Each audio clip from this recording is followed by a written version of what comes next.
Hello, good morning students. आज हम कक्षा 10 का साइंस का पार्ट नंबर 10 का सेकंड पार्ट बना रहे हैं। कल हमने विद्युत धारा, ओम का नियम, प्रायोगिक सत्यापन और कुछ प्रतिरोधों का संयोजन, उनका सूत्र व्युत्पन्न करना हमने सीखा था। अब आज हम पढ़ेंगे जो दो क्रम पढ़े थे, श्रेणी क्रम और समांतर क्रम। उसमें जो आंकिक प्रश्न आते हैं इनसे संबंधित, उनको कैसे हल किया जाए, किस प्रकार उनको हम हल कर सकते हैं, कैसे हम उसको जो समस्या आती है उनका हम समाधान कर सकते हैं। जैसा कि हमने कल सूत्र व्युत्पन्न किए थे, समांतर क्रम और श्रेणी क्रम के ये सूत्र व्युत्पन्न किए थे, उनके आधार पर हम कुछ प्रश्नों के उत्तर खोजने की कोशिश करते हैं। जैसे एक प्रश्न दे रखा है अपने बुक में, एक विद्युत परिपथ में 1 ओम, 2 ओम और 3 ओम के 3 प्रतिरोध कौन से क्रम में जुड़े हुए हैं? समांतर क्रम में जुड़े हुए हैं। यदि संयोजन को 6 वोल्ट की बैटरी से जोड़ दिया जाए, 6 वोल्ट की बैटरी से जोड़ दें तो क्या पूछा है? एक तो तुल्य प्रतिरोध पूछा है, एक प्रश्न तो ये हो गया, प्रश्न में पूछा गया है तुल्य प्रतिरोध। दूसरा है परिपथ में प्रवाहित धारा का मान, और तीसरा क्वेश्चन है प्रत्येक प्रतिरोध में धारा, प्रत्येक प्रतिरोध में धारा। ये 3 क्वेश्चन पूछे गए हैं, तो हम निकालते हैं। ये हो गया R का मान, R1 का मान, ये R2 का मान और ये R3 का मान। 6 वोल्ट जो बैटरी दे रखी है वो V का मान दे रखा है। अब हम, चूंकि प्रश्न में दे रखा है कि समांतर क्रम में परिपथ जुड़ा हुआ है, तो सबसे पहले हम तुल्य प्रतिरोध ज्ञात करेंगे। तो हम लिखेंगे समांतर क्रम संयोजन से, समांतर क्रम संयोजन का सूत्र हो गया 1/R, 1/R1 plus 1/R2 plus 1/R3। इसमें पहले कुल प्रतिरोध का मान ज्ञात करेंगे। तो 1/R का मान दे रखा है, पहले R1 का मान दे रखा है 1, 2 का मान दे रखा है 2 और 3 का मान दे रखा है 3। इसका हम लेते हैं लघुत्तम, लेते हैं 3 लघुत्तम, सॉरी 3 नहीं आएगा, लघुत्तम आता है इसका 6 प्लस 3 प्लस 2, यह आ जाता है 5/11। 1/R का मान आया 11/6, 11/6 आ जाता है। अब इसमें 1/R का मान आया है, ये 11/6, तो केवल R का मान आएगा तो ये संख्या उल्टी पुल्टी हो जाएगी, अर्थात 6/11 ओम आ जाएगा। ये पहले प्रश्न का उत्तर आ गया हमारे, जो मैंने पूछा गया था तुल्य प्रतिरोध। तुल्य प्रतिरोध का मतलब है कुल प्रतिरोध हमको ज्ञात करना है। इसके बाद में दूसरा जो क्वेश्चन पूछा गया है वो है धारा का, अर्थात I का मान। तो ओम के नियम से I बराबर V/R होता है, V/R सूत्र होता है ओम के नियम से। V का मान हमारे पास 6 वोल्ट दे रखा है, 6 दे रखा है। R का मान हमारे पास आ गया 6/11, तो 6/11 लिखते हैं, तो ये संख्या हो जाती है 6/6 गुणा 11, तो 6 से 6 कट गया, अर्थात I का मान आ जाता है 11 एम्पियर। ये 2 क्वेश्चन हल हो चुके हैं। इसके बाद में तीसरा क्वेश्चन पूछा प्रत्येक प्रतिरोध में धारा। क्योंकि तीनों प्रतिरोधों में अलग अलग धारा बहती है, तो I1 का मान याद करेंगे तो V/R1 मान लग जाएगा। I2 का मान याद करेंगे, क्योंकि 3 प्रतिरोध है तो I1, I2, I3 हो जाएगा, ये R2 हो जाएगा। ये I3 का है तो V/R3 हो जाएगा। अब मान रख दो, V का मान वही सेम रहेगा तीनों के लिए, और R1 का मान कितना है 1 ओम, तो 1 लगा दो, अर्थात 6 एम्पियर आ गया I1 का मान। एक प्रतिरोध में तो 6 एम्पियर हो गया। दूसरे में V का मान वही सेम, और 2 का मान, जो R2 का मान है वो 2 है, ये आ गया 3 एम्पियर, तो I2 का मान आ गया 3 एम्पियर। इस प्रकार 6/3 अर्थात 2 एम्पियर, तो इसका मान आ गया I3 का 2 एम्पियर। इस प्रकार ये अपना क्वेश्चन हल हो जाता है। इसके अलावा एक क्वेश्चन हम श्रेणी क्रम से लेते हैं। जैसे एक क्वेश्चन में दे रखा है,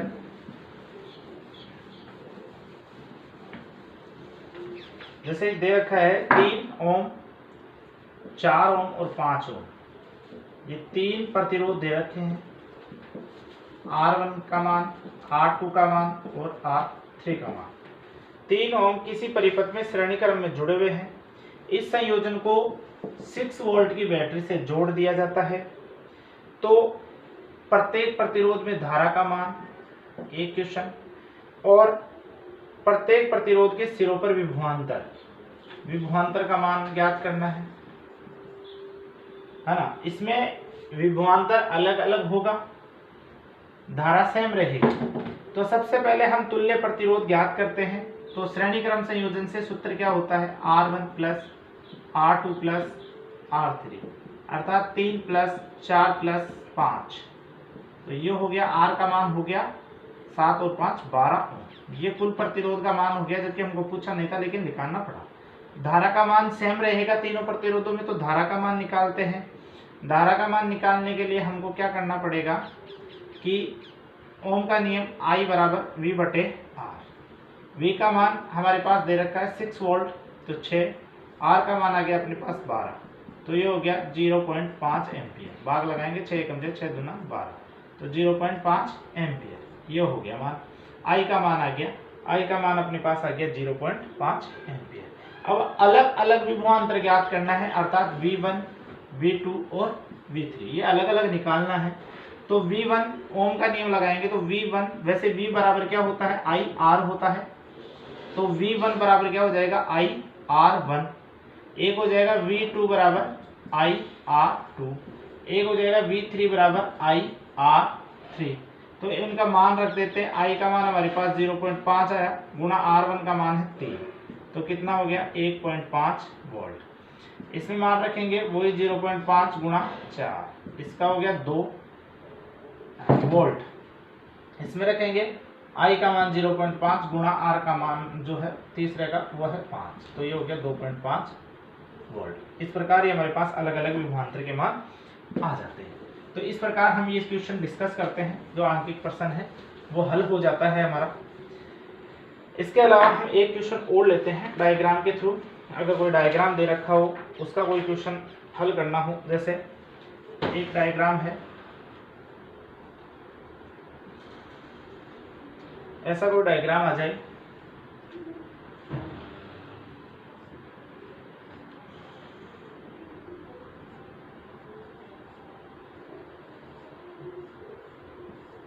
ऐसा कोई डायग्राम आ जाए, इसको नामांकित कर दिया A से और B से।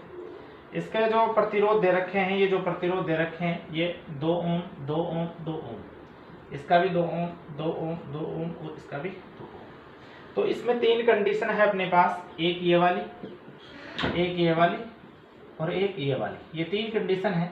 ये 2 कंडीशन सेम है, ये थोड़ी अलग है।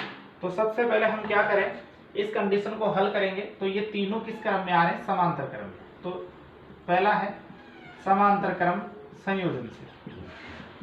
पहले हम इनको नामांकित कर लें, R1 बराबर, R2 बराबर, या R3 बराबर, ये R4 बराबर, ये R5 बराबर, ये R6 बराबर, ये R7 बराबर। इस प्रकार हमने इनको नामांकित कर लिया है।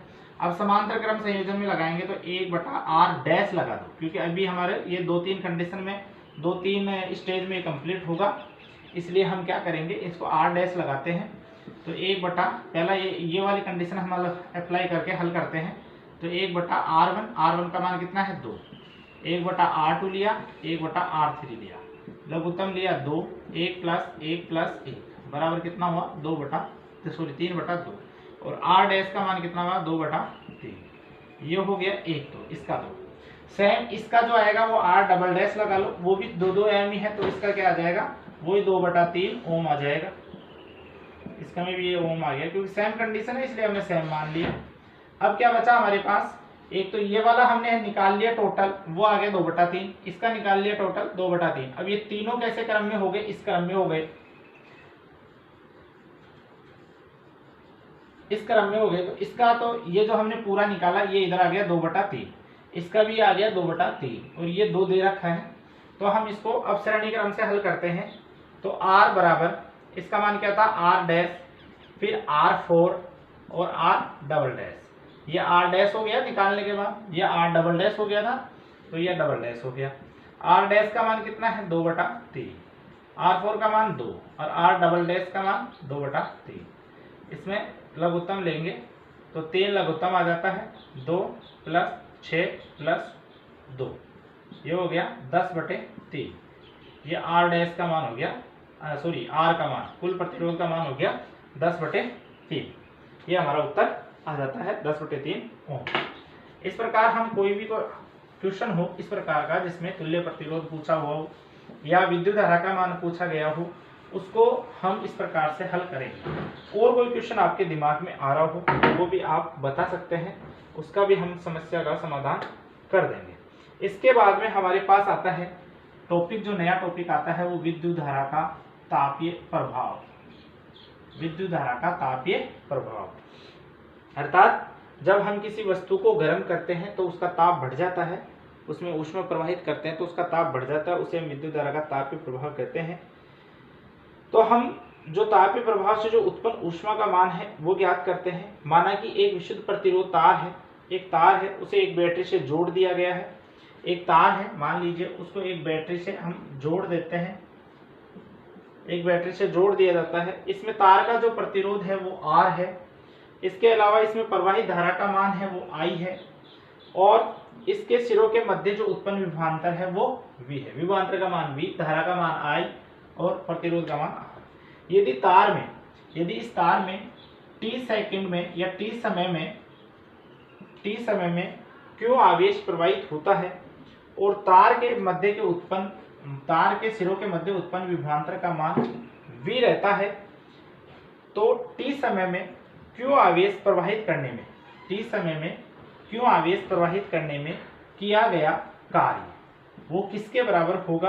वो होगा आवेश गुणा विभवांतर के बराबर। t समय में Q आवेश प्रवाहित करने में किया गया कार्य जो होगा वो आवेश गुणा विभवांतर के बराबर होगा। कार्य को हम W से व्यक्त करेंगे, आवेश को Q से, विभवांतर को V से, ये व्यक्त करेंगे। सर ये हो गया। अब जबकि हमने I बराबर पढ़ा था Q/T, जब पाठ स्टार्ट किया था उसमें I का जो सूत्र निकाला था हमने, I बराबर Q/T, तो Q का मान जो हो जाता है वो हो जाता है IT। तो ये जो Q का मान IT है वो इस Q की जगह हम रख देते हैं, तो क्या हो जाता है W बराबर V, तो ऐसा कैसा, इस Q की जगह ये IT लगा देते हैं तो VIT इसका मान हो गया। t समय में उत्पन्न ऊष्मा, अब जो किया गया कार्य है वो इस उत्पन्न ऊष्मा के मान के बराबर होगी। किए गए कार्य में जो उत्पन्न ऊष्मा होगी अर्थात W बराबर H, जो H यानी हीट यानी ऊष्मा, तो W की जगह हम H रख देते हैं और H बराबर क्या हो गया VIT, ये हो गया। अब जबकि हम ओम का नियम लगाते हैं, ओम के नियम से क्या हो जाता है V बराबर IR होता था ओम के नियम से, तो इस V की जगह ये IR रख देते हैं, तो H बराबर क्या हो गया, ये IR हमने रख दिया और पहले से IT है, दोनों गुणा होंगे तो क्या हो जाएगा I²RT, ये हो गया उत्पन्न ऊष्मा का मान H बराबर I²RT। तो इस सूत्र से हमें ये पता चलता है कि प्रतिरोध में जो उत्पन्न ऊष्मा होती है, प्रतिरोध तार में उत्पन्न ऊष्मा के दिए गए तार में प्रवाहित होने वाली विद्युत धारा के, देखो ये एक तो ये हो गया विद्युत धारा के वर्ग के समानुपाती, जो तार में उत्पन्न जो ऊष्मा है वो दिए गए तार में प्रवाहित होने वाली धारा के वर्ग के समानुपाती, उत्पन्न होने वाले प्रतिरोध के समानुपाती और प्रवाह में जो समय लिया गया है उसके समानुपाती होता है। यही क्या है, ऊष्मा के तापन नियम है, या इसको हम जूल के तापन नियम भी कहते हैं। ये ऊष्मा का तापीय प्रभाव आता है, इसे ही हम क्या कहते हैं, ऊष्मा का तापन नियम या जूल के तापन नियम कहते हैं। इस प्रकार हमारा ये जूल का तापन नियम भी क्लियर पॉइंट हो जाता है।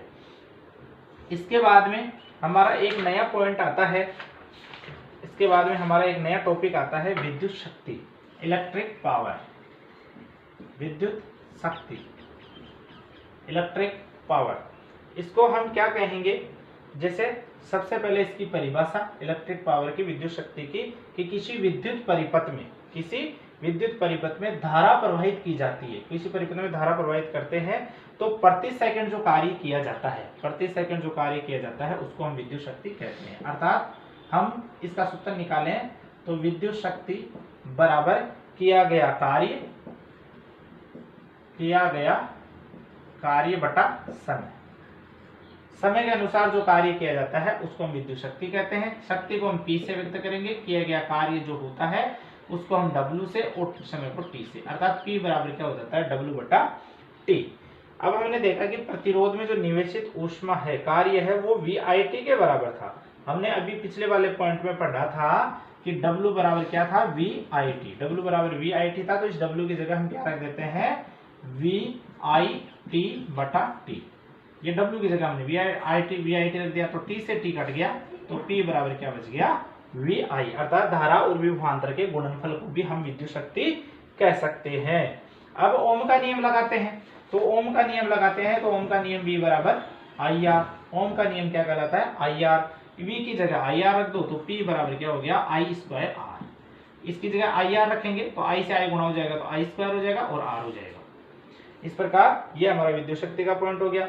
अब इसका मात्रक निकालें तो W बटा T, इसके द्वारा हम मात्रक निकालते हैं। W का मात्रक क्या होता है, जूल, कार्य का मात्रक जूल, और T का हो गया सेकंड, तो इसका मात्रक क्या हो गया, जूल प्रति सेकंड, जूल प्रति सेकंड। और इसको हम वाट भी कह सकते हैं क्योंकि विद्युत शक्ति के बारे में जेम्स वाट ने हमको बताया था। वाट जो होता है W, इसको W से व्यक्त करते हैं, ये शक्ति का छोटा मात्रक है। इसके अन्य बड़े मात्रक जो है वो किलोवाट है, मेगावाट है, अश्व शक्ति है।